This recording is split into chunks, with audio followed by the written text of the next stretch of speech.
গত 10 তারিখ পররাষ্ট্রনীতির সংস্কার নিয়ে আমার করা একটা এপিসোডের পর অনেকে অনুরোধ করেছেন যেন আমি ভারতের সাথে বাংলাদেশের কূটনৈতিক সম্পর্কের ভবিষ্যৎ এবং আমাদের করণীয় নিয়ে ভিডিও করি।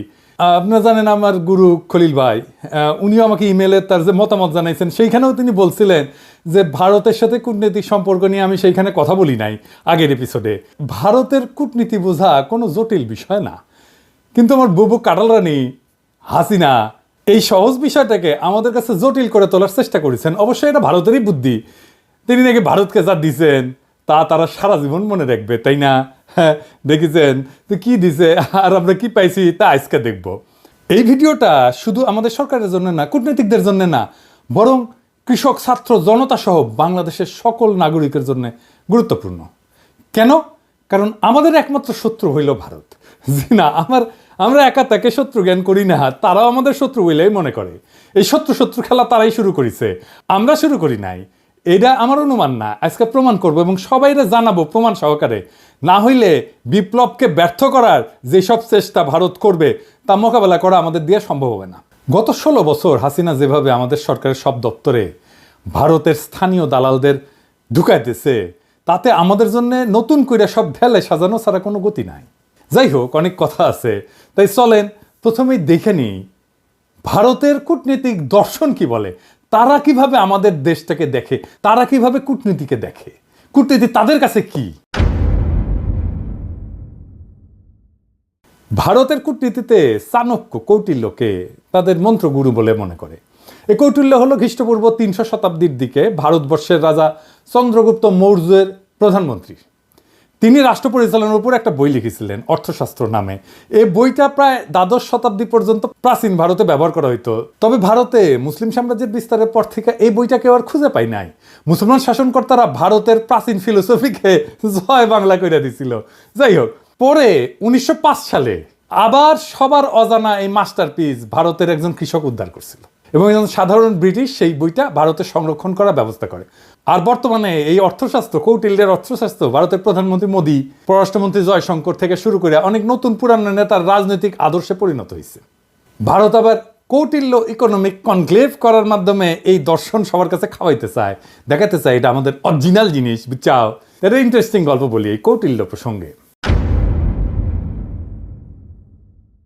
চন্দ্রগুপ্ত মৌর্যকে কৌটিল্য মানে তার প্রাইম মিনিস্টার সামান্য পরিমাণে খাবারের সাথে একটু একটু করে আর্সেনিক মিশাই দিত, মানে সে বিষ যেটাকে বলে।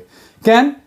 উদ্দেশ্য ছিল যে একটু একটু করে বিষ খাওয়াইলে তার শরীরে বিষের বিরুদ্ধে একটা প্রতিরোধ ক্ষমতা গড়ে উঠবে, যাতে শত্রুরা তাকে বিষ প্রয়োগে হত্যা করতে না পারে। এটা কিন্তু খুব সাইন্টিফিক, কারণ আধুনিক চিকিৎসা বিজ্ঞানও মিথ্রিডাটিজম বলে একটা শব্দ আছে। এর মাধ্যমে অল্প অল্প মাত্রার বিষ গ্রহণ কইরা বিষের প্রতি প্রতিরোধ ক্ষমতা গড়ে তোলা সম্ভব। ঠিক যেভাবে অ্যান্টিবায়োটিক রেজিস্ট্যান্স হয় না ব্যাকটেরিয়ার, জীবাণুর, ওই রকম আর কি উঙ্কা। তো কথিত আছে যে একবার চন্দ্রগুপ্ত মৌর্যের রানী দুর্ঘটনাক্রমে ওই খাবারটা একটু খেয়ে ফেলে, আর্সেনিকযুক্ত খাবার। রানী তখন সন্তান সম্ভবা ছিলেন, তো বিষের প্রভাব থেকে তার অনাগত সন্তানদের বাঁচানোর জন্য রানীর পেট চিরা কৌটিল্য শিশুকে বাইর করছিল। এটাই হইতেছে ইতিহাসের প্রথম সিজারিয়ান সেকশন, বুঝাও। এই ছেলের নাম হইতেছে বিন্দুসার।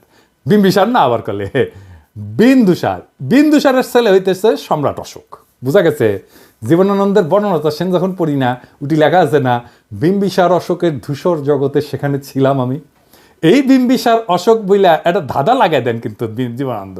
বিন্দুসার অশোক হইলে পিতা পুত্র হইতো, তাই না? এটা না কইরা একটা টুইস্ট দিছে বিম্বিসার কইয়া। এখানে এসে মনে হয় আসলে কি ঠিক পড়তেছি না ভুল পড়িচ্ছি না, তো সেই সময়টা ধূসর হয়ে যাওয়ার জন্য এরকম হয়েছে নাকি, বুঝাও। কি সুন্দর, এটা কাব্যিক একটা মোহের মধ্যে ফেলা দেয়, বুঝেছেন? জীবনানন্দের এটা কলে মুন্সিয়ানা।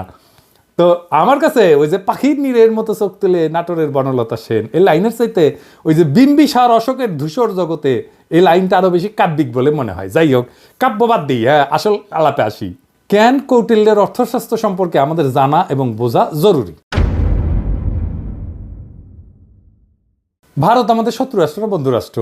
এই প্রশ্ন সবাই করলেও কোনো রাজনৈতিক দল কখনোই সরাসরি উত্তর দিতে স্বাচ্ছন্দ্য বোধ করে না, ভয় পায় আর কি, কখন ভারত তাদের গদি নড়ায় দেয়। তাই বলে সবাই যে কবে যে ভারত আমাদের বন্ধু রাষ্ট্র তা কলে না। এটাই আমাদের সমাজে ইনশাল্লাহ বলার মতোই সত্য। হাসিনা বাবুর আমলে তো ভারতকে বন্ধু বলাটা একটা ফ্যাশন ছিল। বাংলাদেশের কোনো জাতীয় অর্জনে ওই ভারতের প্রধানমন্ত্রী রাষ্ট্রপতি থেকে শুরু করে মন্ত্রী মুখ্যমন্ত্রী আগমন খুব কমন ছিল না, সাধারণ ঘটনা ছিল না। কিন্তু হঠাৎ কি হইলো যে ময়ূক পাগলা হইয়া গেল। এই যে দেখেছেন এডিটর সাহেব, এটা দেখান না, ওই তিরিং বিরিং করে লাফায় না, দেখান না। ও কলে তারেক হেভি ঠাপাইছে, ওই যে গণ অধিকারের তারেক, বুঝাও তারেকের ভিডিওটা দেখা, তারেক কি কইছিল যে জামাতকে আপনার পাঁচাত কামড় দিছে, দেখান না ওইটা। আরে বাবর কে? বাবর কে? কে? বাবর ভারতের বাপ। হ্যাঁ, বাবর ভারতের বাপ। আর আচ্ছা ঠিক আছে, ঠিক আছে, সমস্যা কি বলেন তো? আমার আমার আমার আমার সমস্যা হচ্ছে জামাতি এবং জেহাদিরা। বন্ধ করতে পারবেন? কেন জামাতিরা আপনার পাশে কামড় দিয়েছে বলেন?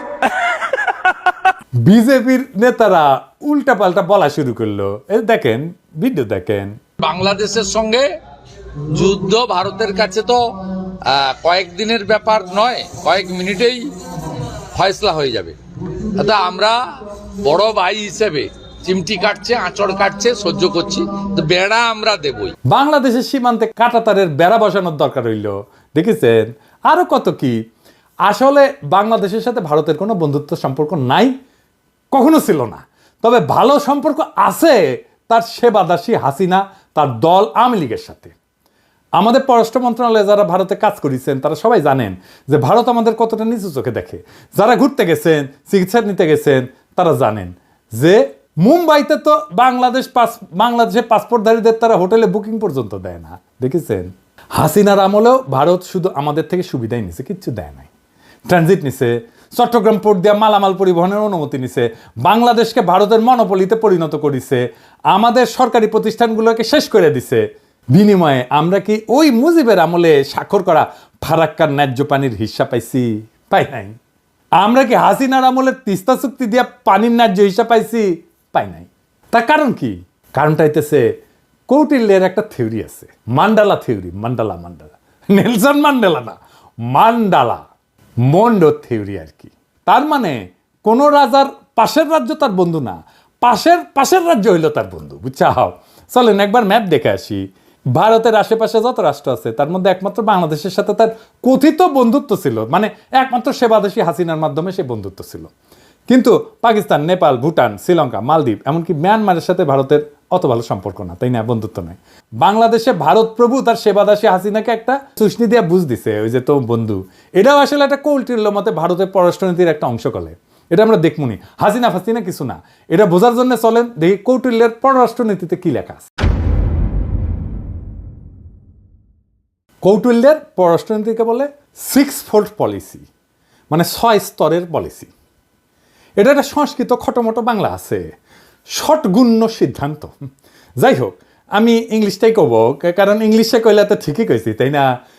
তো যাই হোক, এই 6-fold পলিসি অনুযায়ী পররাষ্ট্রনীতি 6 ভাবে পরিচালনা করা যায়, 6 ভাবে, বুঝছাও? কি কি? শান্তি, যুদ্ধ, নিরপেক্ষতা, আগ্রাসন, জোট এবং দ্বৈত নীতি। হ্যাঁ, বুঝছাও? 6টা। তো প্রথম আলাপ হইতেছে শান্তি নিয়ে, মানে কৌটিল্যের শান্তি নীতি কি কূটনীতিতে। কৌটিল্য কয় যে একজন রাজা তখনই শান্তি স্থাপন করবে যখন সে দেখবে যে শত্রু রাজা তার ক্ষতি করার সামর্থ্য রাখে। তার মানে হইলো দৌড়ের উপরে রাখতে পারলে ভারত শান্তির কথা বলবে, বুঝছাও? 2001 সালে রৌমারিতে সীমান্তে আমাদের তৎকালীন বিডিআরের মাইরের কথা মনে আছে না? এডিটর সাহেব খালি মাইর হবে, মাইরের সাউন্ড হবে। কেমনে তাদের বিএসএফকে আমাদের বিডিআর জওয়ানেরা দৌড়ের উপরে রাখিছিল, মনে আছে না? হ্যাঁ, তো তখন ভারতের অনেক সৈন্য মারা গেলেও ভারত কিন্তু আমাদের সাথে শান্তি স্থাপন করেছিল, কারণ তারা বুঝেছিল যে বাংলাদেশ তাদের দৌড়ের উপরে দাবরানির উপরে রাখতে পারে। তাইলে ইন্ডিয়ার সাথে শান্তি স্থাপনের একমাত্র পথ হইতেছে, একমাত্র রাস্তা হইতেছে ওরা দাবরানির উপরে রাখা। আর একটা উদাহরণ দিই, 1962 সালে ইন্দো-চীন যুদ্ধে চীনা সেনারা ভারতের সেনাদের নাকানো জমিতে খাইছিল, একটা অংশ দখল করে নিয়েছিল। ভারত তখন দ্রুত নাকে খত দিয়া চীনের সাথে শান্তি স্থাপন করেছিল, কারণ ভারত জানতো যে চীনকে আক্রমণ করলে তাদের খবর আছে, বুঝেছাও? তার মানে ওরা যত দাবরানির উপরে রাখবেন ও শান্তি শান্তি করে আপনার কাছে আসবে। 1 নাম্বার সূত্র কয়া দিলাম। তাই আমাদের সেনাবাহিনীর সাহস নিয়ে লড়াই করার কিছু ডেমো ভারতকে দিয়ে দিতে হবে। আমরা অলরেডি একটা ডেমো দিছি যখন নতুন করে বর্ডারে কাঁটাতার লাগাইতে গেছিল না, কিন্তু এটা তেমন কোনো ডেমো হয় নাই। এটা আরেকটু ভালো করা লাগবে আর কি। আবার ফাইজলামি করলে না, রৌমারির কথা মনে করাই দিতে হবে, কলে মাথায় ঢুকাই দিতে হবে যে ভারতকে দৌড়ের উপরে রাখলে তারা শান্তির কথা বলবে। ওর তত্ত্ব দিয়াই ওরে মাইর দিতে হবে। ও কেমনে কূটনীতি চালায়, ওর কূটনীতির মাইন্ডে কি কাজ করে সেটা বুঝা ওর মতো যদি কাজ করেন তাইলে কেস ফতে। এবার আসেন যুদ্ধনীতি। কৌটিল্যের যুদ্ধনীতি কি? কৌটিল্যের মতে একজন রাজা তখনই যুদ্ধের জন্য আক্রমণ করবে যখন দেখবে যে তার অবস্থান শত্রুর চেয়ে শক্তিশালী। কথা সত্য। এই যে 1971 সালের কথাই ধরেন না, পাকিস্তান যখন আমাদের আক্রমণ করলো তখন ভারত আমাদের সাথে এসে সাথে সাথে যুদ্ধ করে নাই। তারা দেখিছে যে আমাদের মুক্তি বাহিনী কতটুকু যুদ্ধ করতে পারে। যখন মুক্তি বাহিনী আমাদের পাইরা ফেলাইছে না পাকিস্তানি বাহিনীদের, যখন দেখেছে যে মূল কাম সাইরা ফেলাইছে, তখন 3রা ডিসেম্বর 71 সালের মুক্তিযুদ্ধের শেষের মাত্র 13 দিন আগে যৌথ কমান্ড গঠন করিয়া মুক্তিযোদ্ধাদের ক্রেডিট নিয়ে বাংলাদেশকে স্বাধীন করিয়া দেওয়ার ক্রেডিট নিয়ে নিছে। বুঝছাও? এটা হইল ভারতের চামবাজ যুদ্ধনীতি। এরা তখনই যুদ্ধ করবে যখন তারা বুঝে যে তাদের জেতার সম্ভাবনা 100%। অনেকেই জানেন যে শেখ মুজিবের বান্ধবী যে ইন্দিরা গান্ধী, সেই সময়ের ভারতের সেনাপ্রধান জেনারেল মানেকশকে জুন মাসে কইছিলেন যে এই যুদ্ধ শুরু করতে, কিন্তু রাজি হন নাই। কারণ তখন বাংলাদেশে বর্ষাকাল এবং তাদের সেনারা বাংলাদেশে বর্ষায় যুদ্ধ করলে পাকিস্তানের কাছে গোয়ারা আসবে। সত্যি কথা, আমার কথা না, মানেকশর কথা। তার মুখে শুনেন দাও কি কইছে, এডিটর সাহেব শুনে দেন। And if I were to go in, I guarantee you 100% defeat. I said to Mrs. Gandhi, will you now give me your orders?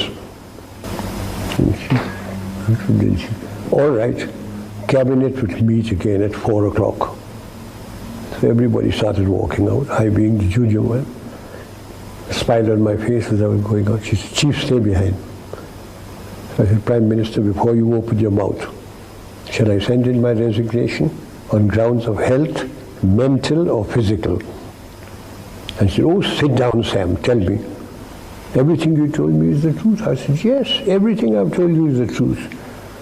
I said, it's my job to fight to win, not to lose. And she smiled at me, she said, all right, Sam, you let me know when you're ready. এই যে 13 দিন যুদ্ধ করেছিল, যুদ্ধের পর যে লুটপাট শুরু করেছিল, সেই সময় কিছু বীর সেনা অফিসারের কারণে ঠিক মতো করতে পারে নাই। মেজর জলিলের কথা মনে আছে, সে বাধা দিছিল, তারে গুম করে ফেলছিল। ওই সময় যে করতে পারে নাই লুটপাটটা, এটা গত 53 বছর ধরে পোষায় নিছে ইন্ডিয়া। তাই আমাদের সশস্ত্র বাহিনীকে মনে রাখতে হবে যেন ভারত কখনো এমন সুযোগ আছে বলে ভুলও না করে। প্রফেসর ইউনূসের সেনাবাহিনীর শীতকালীন মহড়ায় যাওয়ার ব্যাপারটা অনেকটা সেই রকম। আমি খুবই পছন্দ করেছি এটা। অনেকে না বুঝলেও আমাদের সবার শ্রদ্ধেয় প্রফেসর ইউনূস স্যার বুঝতে পারিছেন যে এই মহড়ার কত গুরুত্ব। এইসব মহড়া ঘন ঘন করতে হবে, বুঝছাও? শুধু শীত না, বর্ষাতেও করতে হবে। যে শীত বর্ষা কিছুই যে ভারতের কোনো কাজে আসবে না, ওটা বুঝা দেওয়া লাগবে, বুঝছাও? ভারতের মনে যেন ভয় অটুট থাকে, তারা যেন কোনোভাবে বাংলাদেশকে আক্রমণের খায়েশ করতে না পারে। এখন কৌটিল্যের মতে ভারত এই যে যুদ্ধ নীতি, এটা কেমনে করবে? এটা 3 ভাবে করবে, 3 প্রকারে করবে। কি ভাবে? এটা হইতেছে সরাসরি যুদ্ধ, এটা হইতেছে গোপন যুদ্ধ, কিছু কথা থাক না গোপন, আর এটা হইতেছে অঘোষিত যুদ্ধ, মানে ঘোষণা না দিয়া যুদ্ধ, বুঝছাও? ভারত আমাদের সাথে সরাসরি যুদ্ধে যাবি না, ওই সাহসী নাই।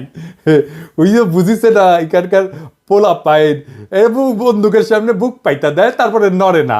তো এর সাথে যুদ্ধ করা যায়। তারা কি যুদ্ধ করবে? গোপন এবং অঘোষিত যুদ্ধ তারা সবসময় করে আসতেছে এবং এটা করে আসবে। চলেন দেখি সেটা কিভাবে করবে। গোপন যুদ্ধ হইল সেটা সেই পন্থা যেটা দ্বারা ভারত আমাদের একদিকে আক্রমণের আশঙ্কা তৈরি করবে আর আমাদের সেনাদের সেই দিকে ব্যস্ত রাখবে, কিন্তু ভারত আমাদের আক্রমণ বা ক্ষতি করবে অন্য দিক থেকে, বুঝছাও? মাথায় ঢুকে নাই, তাই না? ধরেন আমাদের দক্ষিণে তো আরাকান রাজ্য, একটা নতুন রাখাইন দেশ হওয়ার সম্ভাবনা আছে, তাই না? ভারত রাখাইন দেশকে দিয়া বাংলাদেশের নাপ নদী সংলগ্ন বর্ডারে উত্তেজনা তৈরি করবে, আর আমরা যখন ওই দিকে সামলাইতে ব্যস্ত হয়ে যাব তখন উত্তরবঙ্গ বা অন্য কোনো বর্ডার দিয়া সে আক্রমণ করার চেষ্টা করবে। এটা বুঝতে ভারতের ওই হকার সাংবাদিক ময়ূক রঞ্জনের একটা ভিডিও দেখি, চলেন। সে কইতেছে যে বাংলাদেশের চিকেন নেক নিয়ে নিলে ভারত ফেনী দখল করিয়া চট্টগ্রামকে আলাদা করে দিবে। শুনেন। এটিকে বলা হয় বাংলাদেশের চিকেন স্নেক। বাংলাদেশের এই চিকেন স্নেক অবরুদ্ধ করতে ভারতের সময় লাগবে 5 মিনিট। বাংলাদেশের চিকেন স্নেক এটা যদি কাট অফ করে দেওয়া হয় তাহলে গোটা বাংলাদেশের ভূখণ্ডের সাথে চট্টগ্রামের কোনো সম্পর্ক থাকবে না। এই ফেনীটা যদি কোনোভাবে কাট অফ হয়ে যায় বা দখল হয়ে যায় বা অবরুদ্ধ হয়ে যায়, গোটা বাংলাদেশের এত বড়, এত জেলা সহ যে বাংলাদেশ, সেই বাংলাদেশ থেকে কাট অফ হয়ে যাবে চট্টগ্রাম। এবার এটা মৌলবাদীদের কি করে লোকে বোঝাবে? অর্থাৎ ভারত আমাদের চট্টগ্রামের ভয় দেখাইতেছে যেন আমরা এদিক নিয়ে ব্যস্ত হইয়া যাই আর ভারত আমাদের অন্যদিকে মেরা দেয়, বুঝাও। কিন্তু সেই প্ল্যান তো আজকে ফাঁস করে দিলাম, তাই না? এবার চলেন অঘোষিত যুদ্ধ কেমনে ভারত করবে। এইটা আসলে ভারতের সবচেয়ে পছন্দের যুদ্ধ, বুঝছাও। এই যুদ্ধে তারা তাদের সরকারি এজেন্ট, ধর্মীয় এজেন্টদের ব্যবহার করবে। তারা এই কাজ শুরুই করে দিছে। সরকারি চাকরিতে ভারতের দালালদের দিয়া অস্থিরতা তৈরি করেছে, ক্যাডারে ক্যাডারে দ্বন্দ্ব করেছে। এইটা প্রফেসর ইউনূসের সরকারকে কাজ করতে না দেওয়ার একটা কুবুদ্ধি। তাই আমি আগেও বলছি, এখনো বলি, ক্যাডারে ক্যাডারে দ্বন্দ্বের সমাধান করা জরুরি। এই ক্ষেত্রে কোনো কথা শোনা যাবে না, কঠোর হইতে হবে। যারা এই দ্বন্দ্ব ধৈর্য রাখতে চায় ওরা ভারতের দালাল। সবার অধিকার এবং প্রাপ্যতায় সাম্য দরকার। তারপর যদি আমলারা যদি কাজ ঠিক মতো না করে তাহলে পাছায় লাথি দিয়া চাকরি থেকে বের করে দেন। আমি গত ভিডিওতে তো পররাষ্ট্র অফিসারদের সুযোগ সুবিধার কথা কইছিলাম, তাই না? প্রশাসন ক্যাডার মনে হয় আমার উপর মাইন্ড করেছে যে দাদা তো ওদের কথা কইলে আমাদের কথা কিছুই কয় নাই। হ্যাঁ, এবার বুঝেন কেন বলছি। যতদিন ক্যাডার ক্যাডার দ্বন্দ্ব থাকবে ততদিন আমাদের সার্বভৌমত্ব ভারতের আগ্রাসী নীতির হাতে পরাজিত হওয়ার সম্ভাবনা থাকবে। এটা তো আমরা হতে দেব না, তাই না? তবে সুযোগ সুবিধা পাওয়ার পর আমার কূটনীতিক সহ 25 ক্যাডারের ভাই বোনেরা যদি কাজ না করেন আর ভারতের চামচামি না ছাড়েন তাইলে আপনাদের কলে খবর আছে, কইয়া দিলাম, বুঝছেন? আমি যখন ধরি না তখন কিন্তু কচ্ছপের কামড় দিয়া ধরি। আর একটা উদাহরণ দিই, ওই যে চিন্ময় প্রভুপাদের কথা মনে আছে না? ওরে দিয়া ভারত সুন্দর একটা গেম সাজাইছিল করলে যেন হিন্দুরা এই সরকারের বিপক্ষে কাজ করে। সাথে ভারতের কিছু বেতনভোগ বাংলাদেশি দালালও ছিল। ওই যে প্রথম আলো, তার দিল্লি স্টার, এটা আছেই। কিন্তু স্যার সেই ওখানে আসার মেরে দিচ্ছে ভালো করে। একইভাবে দিল্লির সাতপন্থীদের দিয়া ধর্মপ্রাণ মুসলমান তাবলিগের সদস্যের মধ্যে মারামারি সৃষ্টি করছেন, সেটাও আমরা সামলাইছি করলে। এইরকম আরও আসবে, কিন্তু এখন আর লাভ হবে না, কারণ সবাই বুঝে গেছে যে ভারত কিভাবে এই কাজটা করে বা করবে। এইটা ভারতের অনেক প্রিয় মেথড, কিন্তু প্রিয় পদ্ধতি। ভারত আগেও তাই করেছে। 1975 সালে শেখ মুজিব জয় বাংলা করে দেওয়ার পরে ভারত আমাদের পার্বত্য চট্টগ্রাম এলাকায় শান্তি বাহিনীকে ফান্ড করেছিল, ট্রেনিং দিছে, তারপরে অশান্তি সৃষ্টি করেছে। আরে হারামজাদা কাদের সিদ্দিকী ওরে আশ্রয় দিচ্ছে। আদের সিদ্দিকী তার বাহিনী নিয়ে বাংলাদেশের ভিতরে আসে আক্রমণ করিত, এবং কাদের সিদ্দিকীর বাহিনীর সাথে আমাদের সেনাবাহিনীর যুদ্ধ হইতো। কিন্তু অনেকে গলে বীরুত্তম খেতাবও পাইছে, এবং আমাদের অনেক অফিসার মারা গেছে, সৈনিক মারা গেছে।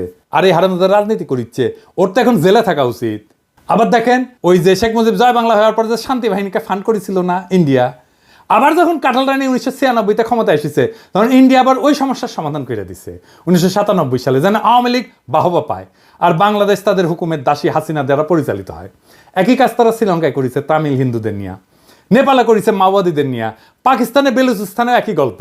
বাংলাদেশে যেন তারা এই কাজ করতে না পারে সেই দিকে লক্ষ্য রাখতে হবে।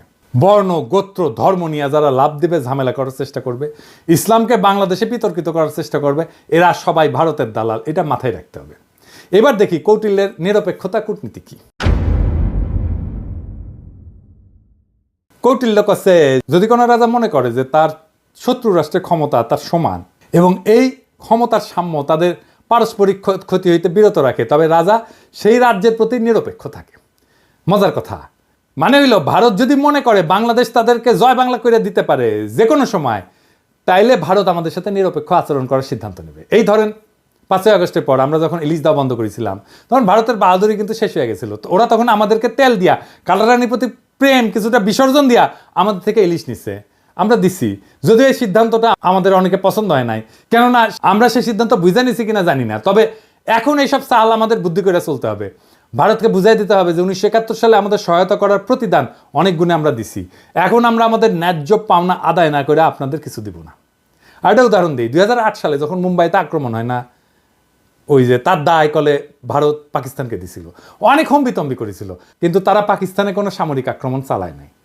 এর কারণ হইল পাকিস্তান একটা নিউক্লিয়ার শক্তি, ওরে আক্রমণ করলে ভারত জয় বাংলা হয়ে যাবে, এটা ভারত বুঝে, তাই তারা হাক ডাক দিয়া চুপ ছিল। বুঝা গেছে ব্যাপারটা? শক্তিতে সমান সমান টক্কর দিতে হবে, টক্কর দেওয়ার ক্ষমতা, আমার টক্কর দেওয়ার ক্ষমতা আছে, এইটা বুঝাই দিতে হবে। এবার আসেন কৌটিল্যের আগ্রাসন নীতি। কৌটিল্যের দর্শন মোতাবেক একজন রাজা যখন নিজের শক্তি বৃদ্ধি করে তখন সে শত্রু রাজ্যকে আক্রমণের প্রস্তুতি নেয়। এটা কিন্তু ভারত খুবই মানে হইল যে এটা ভারতের পছন্দের একটা মেথড, এইভাবে সে মাপে অন্যরে। এই যে ধরেন রৌমারির কথা, 2001 সালে রৌমারিতে ভারতের সেনারা আমাদের জয় বাংলা হওয়ার পরে ভারত কিন্তু চুপ ছিল, কারণ আগেই বলছি এরপর আমাদের বুবু যখন 2008-এ 111-এর নকশা ক্ষমতা আসে, তার কয়েকদিনের মাথায় ভারতের প্রতিশোধ নেয় বিডিআরে হত্যাকাণ্ড কইরা, 57 জন সেনা অফিসারকে হত্যা কইরা। শুধু তাই না, বিডিআরের গৌরবময় ইতিহাস যেন বাংলাদেশে না থাকে, তাই তারা কাঁঠাল রানীকে দিয়ে নাম পরিবর্তন কইরা বিজিবি বানায়, পোশাক বদলায়। দেখেন হাসিনার দাসত্ব। আমরা যেহেতু এটা এখন বুঝে গেছি, আমরা আবার বিডিআরকে তার আসল নামে ফেরত নিয়ে যাব। বিডিআর নামে পরিচিত হবে, তাদের আধুনিক অস্ত্র দেব, ফেরায় দেব তাদের গৌরবের ইউনিফর্ম। এই নাম শুনলে আর ইউনিফর্ম দেখলে ভারতের 2001 সালের কথা মনে থাকবে, আর পাতলা পায়খানা হয়ে যাবে। এইটা আমাদের প্রথম কৌশল। দেখেন ভারতের সেনাপ্রধানের বক্তব্য। I am in touch with the chief of Bangladesh during the time of when this changeover took place. I was in constant touch with him, and even thereafter in November 24 we had a video conference also. As far as the military cooperation is concerned, is again going up in the same way. Our officers have moved there for the NDC also. There is no let up on that side. The only thing is, as far as the joint exercise which is carried out, because of the situation as of now, that we have postponed for some time, and as and when the situation improves, that exercise will also go on. When we talk about the relationship we should talk about when there is an elected government. So as of now, the relationship is with the military is well and perfect. 5ই আগস্টের পর 5 মাস হয়ে গেল, ভারত তার কোনো মন্ত্রী বা সংস্থা প্রধান কখনো এই ধরনের কথা বলে নাই। আমি আমার আগের ভিডিওতে বলছিলাম যে ভারতের প্ল্যান মোতাবেক সব চলতেছে, এবং এই প্ল্যান মোতাবেক চালাইতেছে ভারতের আরেক সেবাদাস ওয়াকার। আমার কথা অনেকেই বিশ্বাস করেন নাই, অনেকেই আমাকে কইছেন ওয়াকার একটা বিপ্লবের শক্তি। এখন দেখেছেন তো, এখন দেখেন ভারতের সেনা প্রধান বলে তার সাথে নাকি অন্তর্বর্তীকালীন সরকার গঠনের পুরা সময় জেনারেল ওয়াকারের সাথে যোগাযোগ ছিল। অর্থাৎ ওয়াকার সাহেব যখন রাজনৈতিক নেতাদের নিয়ে অন্তর্বর্তীকালীন সরকার গঠনের চেষ্টা করতেছিলেন, তখন তিনি নিয়মিত ভারতের সেনা প্রধানের সাথে যোগাযোগ রাখতেছিলেন। রাষ্ট্রদ্রোহী কাজ করছেন তিনি। ওয়াকার সাহেব হয় আপনি বিপ্লবের স্পিরিট ধরতে পারেন নাই এবং হাসিনার আমলের অভ্যাস 2 দিনে ছাড়তে পারেন নাই, অথবা আপনাকে ভারতের সেনাপ্রধান ফাঁসাইয়া দিছে যাতে বাংলাদেশের সেনাবাহিনীর সর্বোচ্চ নেতৃত্ব বিপ্লবের বিপক্ষে কাজ করতেছে, এইটা জনমনে ছড়ায় দেওয়া যায়। এইটা বাংলাদেশকে এবং বাংলাদেশের মানুষের মনোবল ধ্বংস করার চেষ্টা।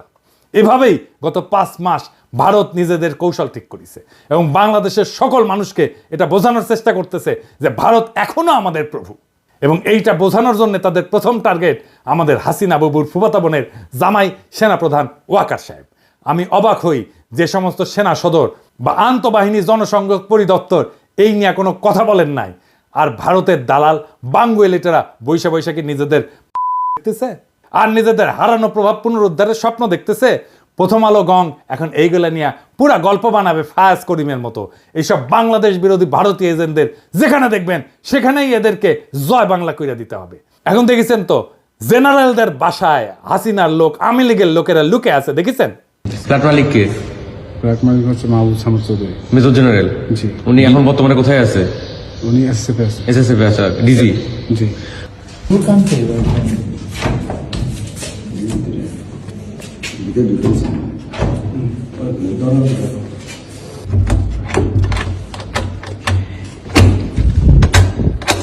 এক্সকিউজ মি, কেউ যদি থেকে থাকেন আসেন, কথা বলেন, বের হন, নাইলে আমরা কিন্তু দরজা ভাঙতে বাধ্য হব। আপনারা যদি ভিতরে কেউ থেকে থাকেন একটু কাইন্ডলি একটু কোঅপারেট করে বের হন, নাইলে আমরা কিন্তু দরজা ভাঙতে ইয়া করবো।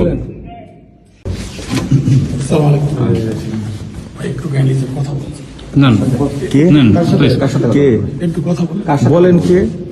ভাই আমি তো স্যার আসেন সামনে আসেন, সমস্যা নাই। বলেন। মহিলা বন্ধ করে আপনি প্রশ্ন দিলেন।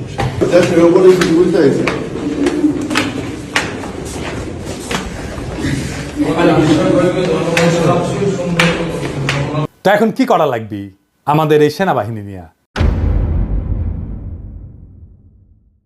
এর মধ্যে আমাদের সামরিক সক্ষমতা এমনভাবে উন্নীত করতে হবে যেন ভারত আমাদের ভয় পায়। ভারতের সামরিক শক্তি আমরা জানি, সেটা ওয়াকার সাহেবও জানেন। সামরিক বিষয়ে তাই এখানে বলতে চাই না, আমার সাথে যোগাযোগ করলে পরামর্শ দিয়ে দিব। তবে এটা বলতে পারি, আমাদের সশস্ত্র বাহিনীকে নতুন নতুন আধুনিক যুদ্ধ বিমান, ট্যাঙ্ক, যুদ্ধ সরঞ্জাম কিনতে হবে। মাঝে মাঝে সে সমস্ত মাল দিয়া একটু প্রশিক্ষণ করে তো ফুটেতে টুটেতে হবে আর কি, বুঝছাও। আর বলিছি এটা সাইবার ব্রিগেড করতে হবে আমাদের শক্তিশালী, তাইলে আমাদের পাতলা পায়খানা চলতে থাকবে। ভারত কিন্তু ফ্রান্স থেকে রাফেল কিনেছে, রাশিয়া থেকে কিনেছে সুখয় যুদ্ধ বিমান। আমাদের তো রাশিয়া আর ফ্রান্সের সাথে সম্পর্ক ভালো, যুক্তরাষ্ট্রের সাথেও ভালো, তুরস্কও আছে। ভারত এতদিন আমাদের আধুনিক যুদ্ধ সরঞ্জাম কেনার ব্যাপারে ভেটো দিয়ে আসছে, এখন বুঝতে পারছেন তো কেন তারা ভেটো দেয়?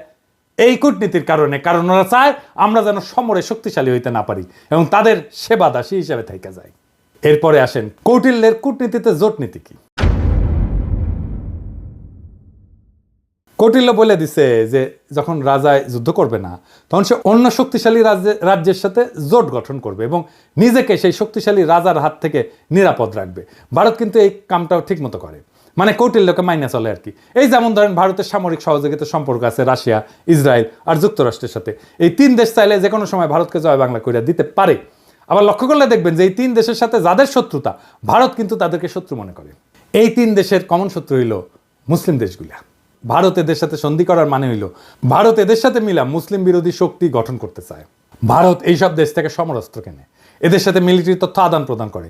আমরা হয়তো ইসরায়েলের সাথে সম্পর্ক করতে না পারলেও বাকি 2 দেশের সাথে পারবো, সেই অবস্থা আমাদের আছে। আবার কাঁঠাল রানী যেইভাবে আমেরিকার সাথে সম্পর্ক খারাপ করেছিল, তাতে এটা পরিষ্কার যে হাসিনা ভারতের নীল নকশা বাস্তবায়ন করেছে যেন বাংলাদেশের সাথে আমেরিকার সম্পর্ক ভালো না থাকে। আমরা এদের সাথে সম্পর্কের পাশাপাশি চীন, পাকিস্তান, সৌদি আরব, ইরান, তুরস্কের সাথে সামরিক সম্পর্ক তৈরি করব। এরা কেউ ভারতের সাথে সন্ধি করবে না, কিন্তু আমাদেরকে এরা ভালোবাসে, ঠিক কিনা বলেন? আমাদের সাথে সন্ধি করবে। এই সন্ধিগুলা হইলে তখন দেখবেন যে জয়শঙ্কর বাবাজি আর অজিত দোভাল কিভাবে দৌড়ের উপরে থাকে।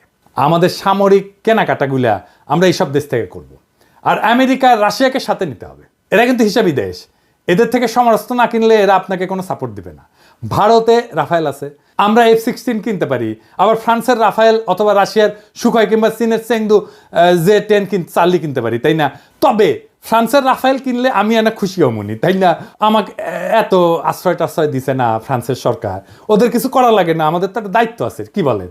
তো রাফায়েল কিনলে পিনাকি দাদা খুশি হয়ে যাবে নি, বুঝছাও? তো শুনেন, কেনা লাগবি না এখনই, খালি কেনার আলাপ শুরু করে দেন, দেখবেন ভারতের সীমান্তে কাঁটাতার বসানো থেমে যাবে। আমি গ্যারান্টি দিচ্ছি, লিখে দিচ্ছি, না হইলে আমার এসে কইেন।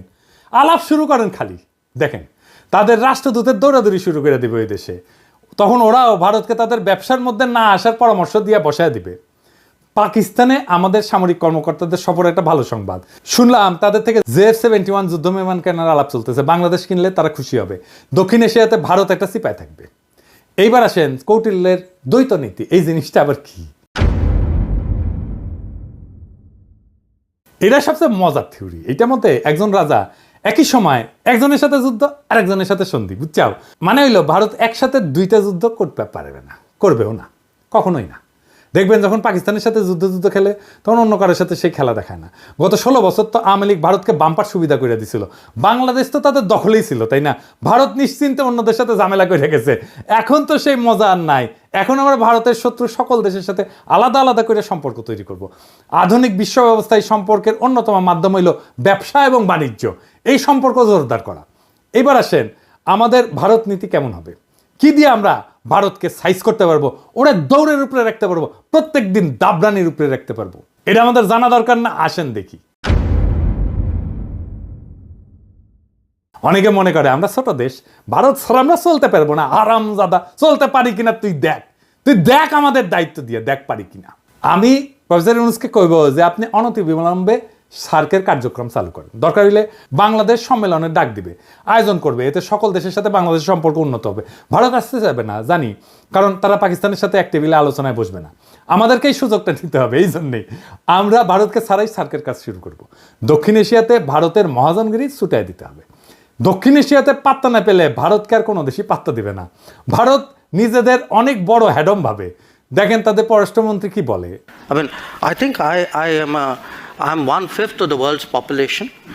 I am what today the 5th or 6th largest economy in the world. I mean, forget the history, civilization bit. Everybody knows that. But I think I'm entitled to have my own side. I'm entitled to weigh my own interests, make my own choices, and my choices will not be cynical and transactional, but they will be a balance of my values and my interests. There is no country in the world which disregards its interests. SAARC চালু হইলে দেখবেন ভারতের পায়জামা ঢিলা হয়ে গেছে, ওর ফিতা খুঁজে পাচ্ছে না। সাথে আমরা অবজারভার হিসেবে নিব চীন, রাখাইন, এইসব দেশকে, তারা খুশি হবে। আফগানিস্তানকে নিব, রোহিঙ্গা সমস্যার সমাধানে নতুন গতি আসবে। আর ইন্ডিয়াকে আমরা বাস দিতেই থাকবো। আগে কইছিলাম যে ভারত তার কোনো প্রতিবেশী দেশকে বন্ধু মনে করে না। আমরা ভারতকে বন্ধু মনে করার কোনো ঠেকা নেই আছে, ওরাই তো মনে করে না। আমাদের ভুলে গেলে চলবে না যে আমরা 18 কোটি মানুষের একটা বাজার, পৃথিবীর 8ম বৃহত্তম বাজার, আমাদের ক্রয় ক্ষমতা বিশ্বে 25তম। আমাদের এইখানে সবাই তার পণ্যের বাজার করতে চাইবে, সবাই। আওয়ামী লীগ বাংলাদেশকে ভারতের একক বাজারে পরিণত করছিল। বিগত 5 বছরে, বিশেষ করে কোভিডের পর ভারত থেকে আমাদের আমদানি কতটা বাড়িছে দেখেছেন? দেখেন, শুধু 2022 সালে ভারত থেকে বাংলাদেশ আমদানি করেছিল $14 বিলিয়ন, আর যেখানে বাংলাদেশ থেকে ভারত আমদানি করেছিল মাত্র $2 বিলিয়ন। মানে হইল হাসিনা বাংলাদেশের টাকায় ভারতের কোভিড থেকে হওয়া ক্ষয়ক্ষতি মিটানোর ঠিকানি ছিল। না হলে ভারতের এত দুঃখ কারণ দেখি না। ভারতের সাথে আমাদের ব্যালেন্স অফ ট্রেড হবে সমান সমান, লাগলে আমাদের পক্ষে বেশি হবে, কারণ ভারতের জনগোষ্ঠী আমাদের 10 গুণ। আমরা যা ভারত থেকে কিনবো, ভারতের আমাদের 10 গুণ কিনতে হবে আমাদের কাছ থেকে। ভারত আমাদের থেকে সমান সমান আমদানি না করলে আমরা ভারত থেকে পণ্য আমদানি বন্ধ রাখবো। ভারত থেকে আমরা সবচেয়ে বেশি আমদানি করি তেল, তুলা, পশুখাদ্য, মোটরযান ইত্যাদি। এইগুলো আমাদের নিকটবর্তী দেশগুলো থেকে সহজে আমদানি করা সম্ভব। আমরা এই সেক্টরগুলোতে চোখ রাখবো, আর এই সেক্টরগুলোতে ভারত থেকে আমদানি বন্ধ না করা হইলে আমরা দরকার হলে রাস্তায় নামবো, আবার সংগ্রাম করব। মেসেজ ক্লিয়ার, ভারতের একচেটিয়া আমদানি বাদ। লাগলে চীন থেকে আমদানি হবে, লাগলে রাশিয়া থেকে আমদানি হবে, ওদের সাথেও ব্যালেন্স অফ ট্রেডের অবস্থা ভালো না। তবে ভারতের শত্রু আমাদের বন্ধু হইতেই পারে, আর আমাদের সাথে ফাজলামি করলে আমরা চীনকে দিয়ে ভারতের কান চুলকাইতে পারবো। তখন ভারত বুঝবে যে কৌটিল্য আমরাও বুঝে গেছি, বুঝছাও।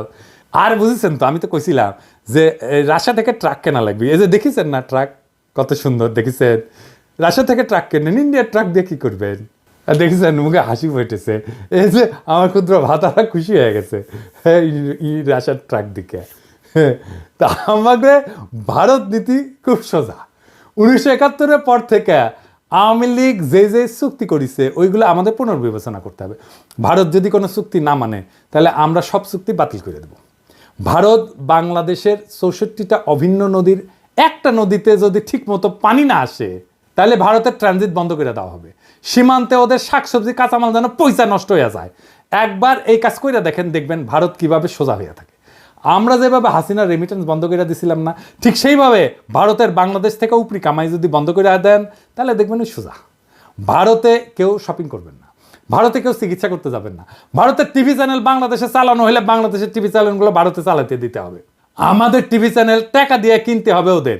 এই বাজার হারানোর ভয় ভারতের মধ্যে ঢুকলেই দেখবেন সব ঝরছাড়া। সেদিন দেখলাম বাংলাদেশ সরকার ভারত থেকে 1137 কোটি টাকার ডিজেল কিনবে বলে সিদ্ধান্ত নিচ্ছে। কি আর করবো, কি আর বলবো, বুঝতে পারছি না।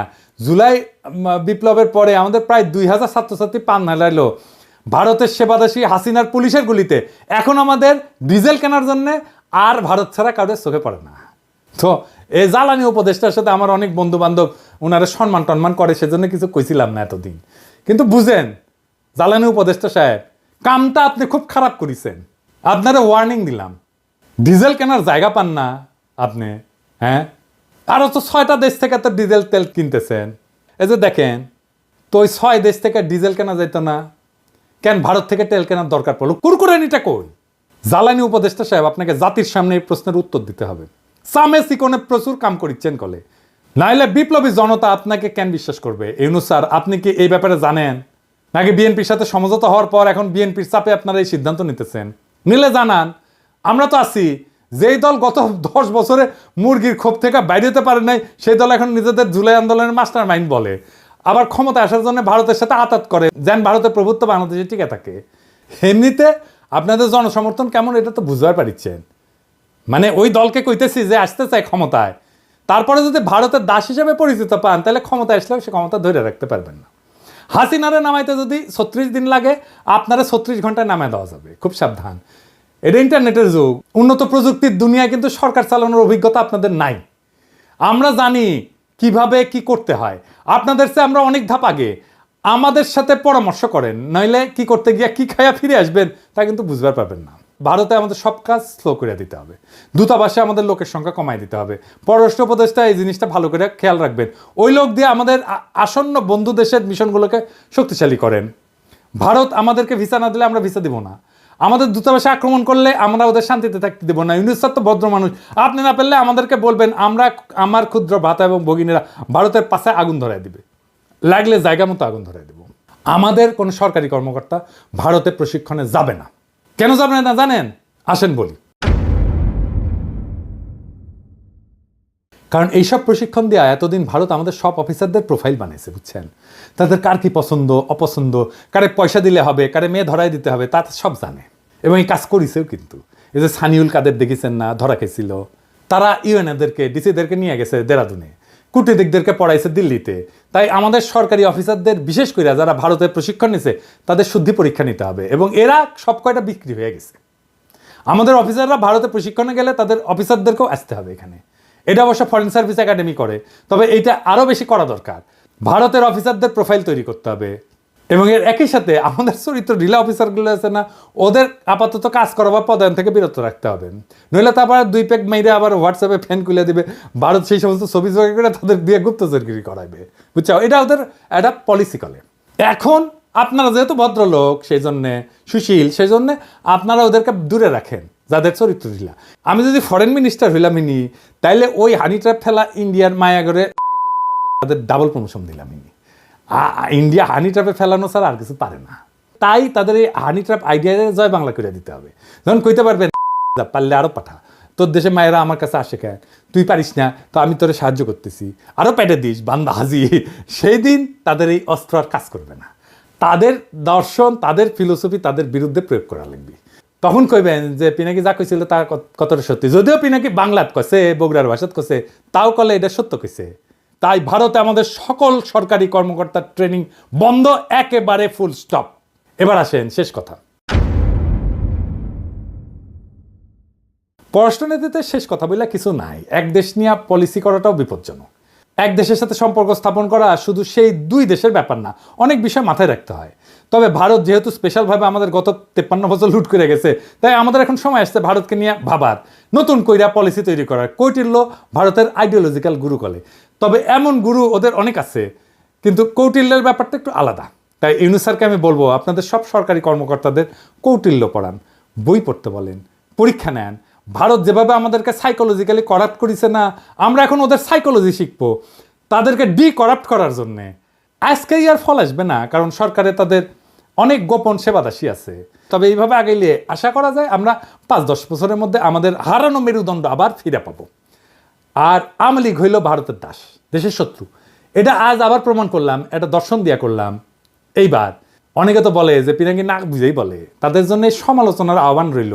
ভারতের পররাষ্ট্রনীতি আমি যেভাবে খুইলা দেখাই দিলাম, এটার বাইরে কোনো কথা আছে কিনা, ভারত নিয়ে যে দালালি করবে তাদের কলে খবর আছে। আপনারা সরকারি পদ্ধতি সামলান, আর আমি তাদের স্থায়ী সেবাদাসী প্রথম আলো আর ডেইলি স্টার দেখতেছি। এরাই মিডিয়াতে উল্টাপাল্টা লিখবে, মানুষকে ভারতের মুখাপেক্ষী করতে সব চেষ্টা করবে।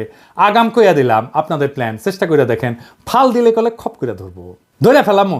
জিয়াফতে এখন লোক হচ্ছে ক্যাঙ্কা, দেখেছেন? আজকে আয়োজিত হতে যাচ্ছে সামাজিক জিয়াফত। এই জিয়াফতের উদ্দেশ্য হলো শহীদ পরিবার, আহত সহযোদ্ধা এবং ছাত্র জনতাকে সম্মান জানানো।